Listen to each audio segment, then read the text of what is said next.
বিনিয়োগকারী বন্ধুরা আসসালামু আলাইকুম। আশা করি আপনারা ভালো আছেন। আজকে আমি আপনাদের সাথে টেক্সটাইল সেক্টরের একটা টার্গেট ওরিয়েন্টেড বা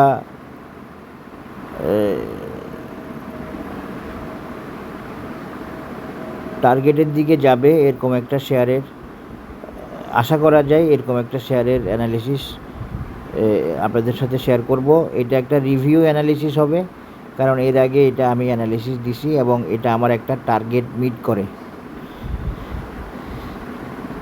অনেক দিন পর আমার টার্গেটটাকে মিট করে। এখন দেখেন, আমি আপনাদেরকে একটা কথা শেয়ার করে রাখি, সেটা হচ্ছে যে আপনারা কোনো একটা শেয়ারের জন্য অ্যানালিসিস চাচ্ছেন ভালো, আমি তো অ্যানালিসিস দিই আপনাদের রিকোয়েস্ট অনুযায়ী, আপনাদের চাওয়া বা প্রয়োজন অনুযায়ী দেওয়ার চেষ্টা করি। তা আপনি একটা শেয়ারের জন্য একবার বা দুইবার দিলেই এনাফ, এরপরে আর দিবেন না, দেওয়ার দরকার নাই। আমি দেখি রিকোয়েস্টগুলো, তো যেগুলোর অ্যানালিসিস দেওয়ার মতো হয় সেগুলোর আমি অ্যানালিসিস দিই এবং দিব ইনশাল্লাহ। তো আপনারা হয়তো জানেন না আমি কেন অ্যানালিসিস দিই না। আমি অ্যানালিসিস দিই না সব শেয়ারের, কারণ সব শেয়ার অ্যানালিসিস দেওয়ার পজিশনে থাকে না। যেমন ধরেন, আপনি একটা অ্যানালিসিস চাইলেন আমরা নেট, তো বা কোনো একটা শেয়ার, সেক্ষেত্রে দেখা যাচ্ছে কি এই শেয়ারটা ওকে হতে আরও 3-4 মাস লাগবে। তাই এখন আমি অ্যানালিসিস দেওয়া মানে আপনি তো আর বুঝবেন না, আপনি ভাববেন যে শেয়ারটা এখনই বাড়বে বা বাড়ার সময় হয়ে গেছে, বা সে 3-4 মাস পরে গিয়ে ওকে হবে, তারপরে গিয়ে তার অ্যানালিসিসের পজিশান প্যাটার্ন কী থাকে না থাকে, তখন আর অ্যানালিসিসটা মিলবে না, চার্ট মিলবে না, তখন আমাকে ব্লেম করবেন। সেটা একটা ক্ষতিকর সিদ্ধান্ত হয়ে যায়। আর আমি তো বুঝি বা বোঝার চেষ্টা করি কোন শেয়ারগুলো ওকে আছে, কোন শেয়ারগুলো নাই। আপনারা দেখতে পাচ্ছেন একটার পর একটা অ্যানালিসিস আলহামদুলিল্লাহ ওকে হয়ে আসতেছে।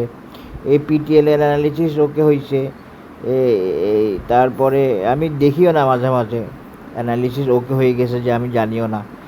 তারপরে এই যে মন্য সিরামিক, তারপরে বিবিএস কেবল হচ্ছে, ওয়াইপিএল হচ্ছে, এরকম তো অনেকগুলাই আপনাদের সাথে আমি শেয়ার করি, যাতে করে আপনাদের কনফিডেন্স বিল্ড আপ হয় এবং বাজার যে অ্যানালিসিসে চলে বা অ্যানালিসিস মানে সেটা ওকে হয়। আপনারা একবার লিখলেই হবে, আমি দেখতেছি, আমি দেখি যেগুলো দেওয়ার মতো ওগুলো আমি অবশ্যই ইনশাল্লাহ দিব।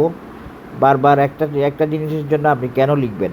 আপনি তো লিখছেন যে আমি দেখছি, কিন্তু দেওয়ার মতো না হলে আমি দিব না। আশা করি আপনারা বুঝতে পারবেন। আপনাদের জন্য একটি অ্যানালিসিস দিই, সুতরাং আপনারা চাইলে তো দিতেই হবে, কিন্তু দেওয়ার মতো না কি না এটা তো আপনি বুঝেন না, আমি বুঝি। এই জেনএক্সেলের অ্যানালিসিস চাইছে আমার কাছে কবে, তারপরে আমার কাছে অ্যানালিসিস চাইছে এটা কি খান ব্রাদার্সের। আমি স্ট্রংলি বলছি না, এগুলো কোনো এন্ট্রি দেওয়ার শেয়ার না। এআইএলের চাইছে এন্ট্রি দেওয়ার শেয়ার না বলছি, পরে একটা দিছি, দেখা গেছে কি হয় নাই। তারপরে চাইছে এই ওইরকম অনেক শেয়ারের অ্যানালিসিস চাইছে, আমি বলছি না, ওকে না। কারণ কি, এগুলো তো আপনারা বাহ্যিক দৃষ্টিতে বুঝবেন না।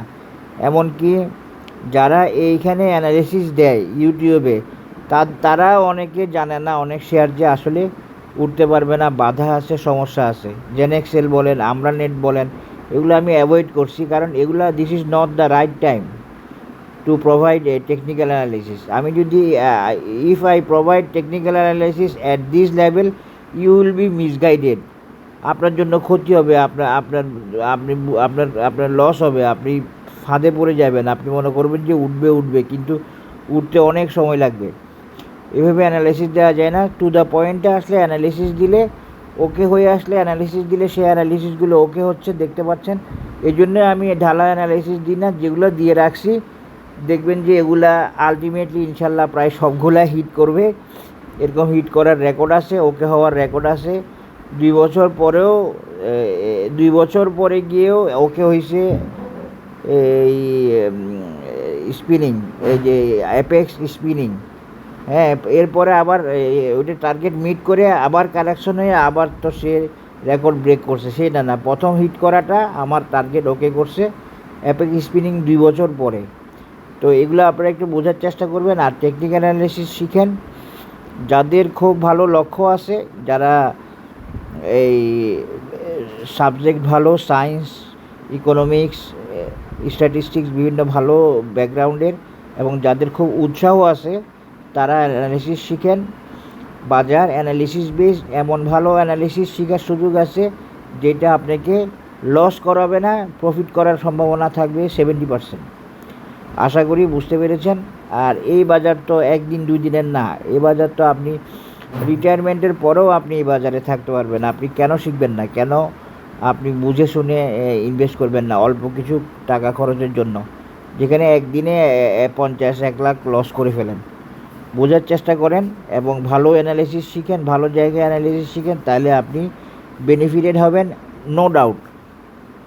তবে টেকনিক্যাল অ্যানালিসিস কঠিন, টেকনিক্যাল অ্যানালিসিস এত সহজ না, ভালো জায়গায় শিখলে সহজ হয়ে যাবে আশা করি।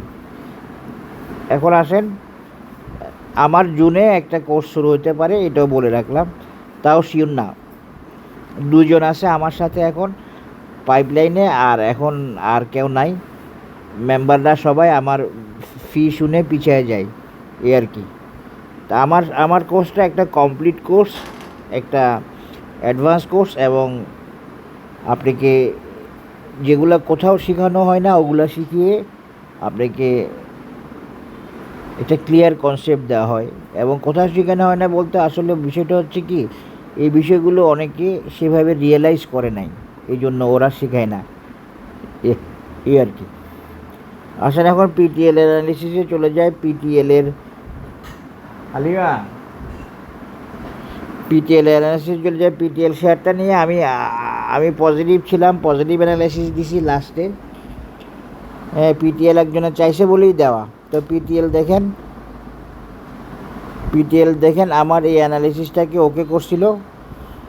আমি এই পিটিএলকে এভাবে একটা অ্যানালিসিস দিয়েছিলাম, এটাকে ওকে করছিল, আমি দেখছি সেই দিন, তাও এটার জন্য রিকোয়েস্ট আসার পরে দেখলাম যে ওমা এটা তো টার্গেট মিট করে বসে আছে, এই 65 টাকা লেভেলটা,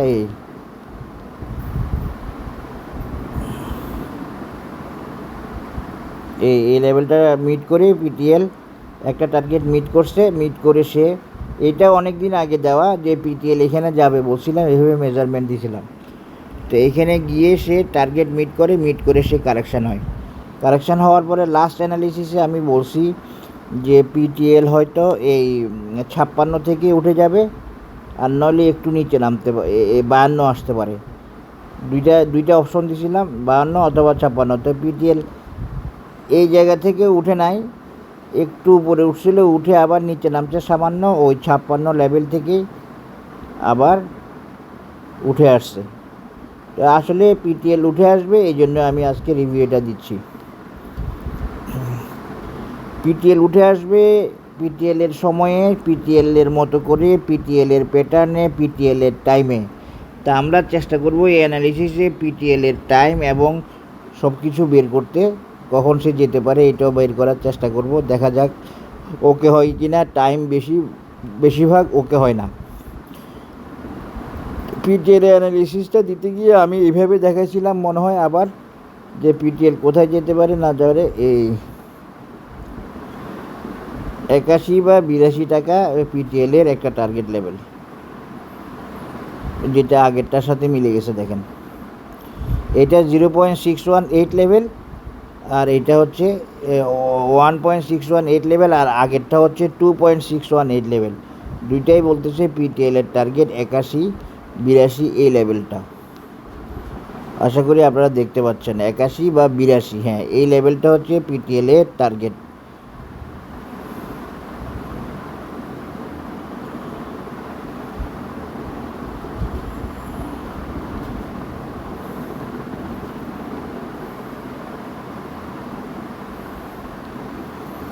বা 83, না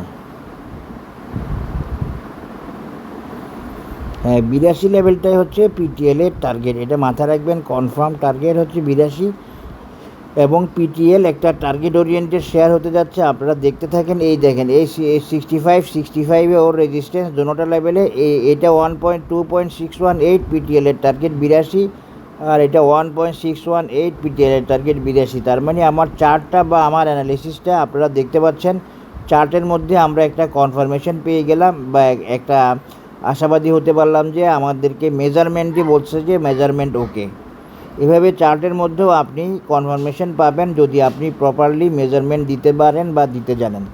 ফিবোনাসি মেজারমেন্ট মেজারমেন্ট মানেও আসলে এক ধরনের science. Fibonacci mathematics, Fibonacci calculation একটা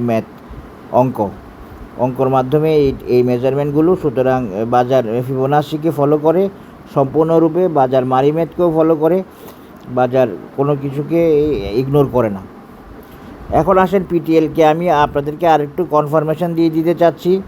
বাই সেল আপনাদের সিদ্ধান্ত, আপনারা কী করবেন না করবেন। পিটিএলকে আমি আপনাদেরকে একটা রাউন্ডিং বটম দিয়ে দেখিয়ে দিতে চাচ্ছি যাতে করে আপনারা আরেকটু কনফার্মেশন পান, কারণ রাউন্ডিং বটমের টার্গেট রেট কত আপনারা জানেন, আমি বলছি অনেকবার, প্রায় 80% লেভেলে। তাহলে পিটিএলকে যদি আমরা একটা রাউন্ডিং বটমে ফেলি বা ফেলতে পারি, তাহলে পরে পিটিএলের এই যে এভাবে একটা রাউন্ডিং বটমেও পড়ে। তার মানে দুইটা সিস্টেমে আমরা পিটিএলকে ওকে করলাম, রাউন্ডিং বটম এবং ফিবোনাসি দোনোটা দিয়ে পিটিএলের টার্গেট আমরা কনফার্ম করলাম এবং প্যাটার্ন কনফার্ম করলাম। আর রাউন্ডিং বটম মানে 80% লেভেলের একটা কনফার্মেশন। আশা করি আপনারা বুঝতে পারছেন। এখন পিটিএলের টার্গেট ডেট কবে, পিটিএল কবে যাইতে পারে। পিটিএল যদি এই রাউন্ডিং বটম মেনটেন করে তাহলে আগস্টের শেষ নাগাদ পিটিএল তার এই টার্গেটে যেতে পারে। আপনাদেরকে একটা টাইম ফ্রেম দেওয়ার চেষ্টা করলাম, টাইম ফ্রেমটাও কনফার্ম হয়, ওকে হয়, সব সময় হয় না কিন্তু অনেক সময় হয়। সুতরাং এই টাইম ফ্রেমটাও থাকলো এর মধ্যে আর কি। আগস্ট নাগাদ মানে আগস্টের মধ্যে, আগস্ট নাগাদ মানে আগস্টের বাইরে না, আগস্টের শেষ নাগাদ পিটিএল একটা রেজিস্ট্যান্স বা টার্গেট সেটা 84 লেভেল রাউন্ডিং বটম কনফার্ম করতে পারে, সাথে সাথে ফিবোনাসি টার্গেটকেও মিট করতে পারে। এখন আমি আপনাদেরকে পিটিএলকে আরেকটা প্যাটার্ন দিয়ে দেখাবো যে সুন্দরভাবে এই শেয়ারটি কনফার্মেশন দিচ্ছে টার্গেটে যাওয়ার বা পৌঁছানোর। এই 82 টাকা লেভেল ধরলাম, একটা ক্লাসিক প্যাটার্ন, হারমোনিক প্যাটার্ন দিয়ে দেখাবো পিটিএলের রেজিস্ট্যান্স বা টার্গেট লেভেল। দেখেন বরাবর 50 লেভেল পর্যন্ত তার এক্সটেনশান, 0.50 লেভেল দেখছেন আশা করি। এই this is PTL and this is the target and this is the timetable is 29 August বা 30 আগস্ট বা 28 আগস্টের শেষ নাগাদ। যদি আগস্টের শেষ নাগাদ না হয়, আগস্টের শেষ নাগাদই হবে আশা করি। এবং এটা একটা টার্গেট ওরিয়েন্টেড শেয়ার। আশা করি আমার অ্যানালিসিস আরেকটা ওকে হবে। এই 65-এ ওকে হয়েছিল, আপনারা দেখতে পাইছেন। এখন আরেকটা অ্যানালিসিস দিলাম আপডেটেড আপনাদের বিনিয়োগ সিদ্ধান্ত নেওয়ার জন্য। তা আমাকে যদি এখন জিজ্ঞেস করেন যে কোন শেয়ারটা সবচেয়ে ভালো পজিশনে আছে টেক্সটাইলের, তাহলে আমি বর্তমানে এখন পিটিএলের কথাই মনে হয় বলবো বাকিগুলার চাইতে। PTL may be a target oriented and bullish positioned share. তো দেখা যাক কি হয়। আশা করি আপনারা বুঝতে পেরেছেন। ফিবোনাসি, রাউন্ডিং বটম এবং ক্লাসিক প্যাটার্ন তিনটা দিয়ে আমি আপনাদের সাথে পিটিএল অ্যানালিসিস শেয়ার করলাম এবং একটা অ্যাজাম্পশান ভিত্তিক একটা টাইম পিরিয়ড দেখানোর চেষ্টা করলাম যেটা আগস্টের শেষ নাগাদ। এবং আশা করি সেদিকেই যাচ্ছে পিটিএল। খুব বেশি নেই, তবে যদি আরেকটু বাড়েও না, আর বাড়ার প্রয়োজন হবে না, বাড়লে হয়তো এই রাউন্ডিং বটমটা কমপ্লাই করবে না। আগস্টের শেষ নাগাদ যদি প্রয়োজন হয় আপনারা সেপ্টেম্বরের 15 তারিখ পর্যন্ত ভাবতে পারেন, তবে আশা করি লাগবে না। তো এখানে শেষ করছি পিটিএলের আপডেট এবং নিউ রেজিস্ট্যান্স, নিউ টার্গেট। তা আপনারা ভাবিয়েন না পিটিএলের এই 82-র পরে টার্গেট আর নাই। পিটিএলের 82-র পরেও টার্গেট থাকবে এবং সেটা সময়ের সাথে বলবো, এখন বলবো না। সেটা হচ্ছে 107 টাকা বা 8 টাকা লেভেলটা। এটা পিটিএলের লং টার্ম টার্গেট বা লং টার্ম রেজিস্ট্যান্স হিসেবে থাকবে। এই 82 মিট করার পরে পিটিএলের টার্গেট থাকবে, একটা হচ্ছে 97 আর একটা হলো 108। এই দুইটা লেভেলেও পিটিএল যাওয়ার চেষ্টা করবে। এটা পরবর্তীতে, এখন না। এখনের রেজিস্ট্যান্স হচ্ছে 82 এবং যেটা টাইম ফ্রেম বলা হয়েছে। আশা করি বুঝতে পেরেছেন। আপনারা বিনিয়োগ সিদ্ধান্ত আপনাদের, আমরা শুধু গাইডলাইন বা সাজেশন দিয়ে আমি বাই সেল আপনাদের সিদ্ধান্ত। টেকনিক আমার অ্যানালিসিস ভালো লাগলে আপনারা অবশ্যই শেয়ার করবেন এবং সাজেস্ট করবেন। আপনারা দেখতে পাচ্ছেন আল্লাহর রহমতে কীভাবে অ্যানালিসিসগুলো ওকে হয়, আর আমি যেভাবে চার্ট প্যাটার্ন দিয়ে সাপোর্ট রেজিস্ট্যান্স দিয়ে দেখিয়ে দিচ্ছি, আশা করি আপনারা এরকম পাচ্ছেন না বা পাবেন না। কারণ এগুলা দিতে গেলে আসলে একটা কনফিডেন্স লাগবে এবং ঢালাওভাবে দেওয়া যায় না, বুঝে শুনে দিতে হয়। সবাই ভালো থাকবেন, ধন্যবাদ, আসসালামু আলাইকুম।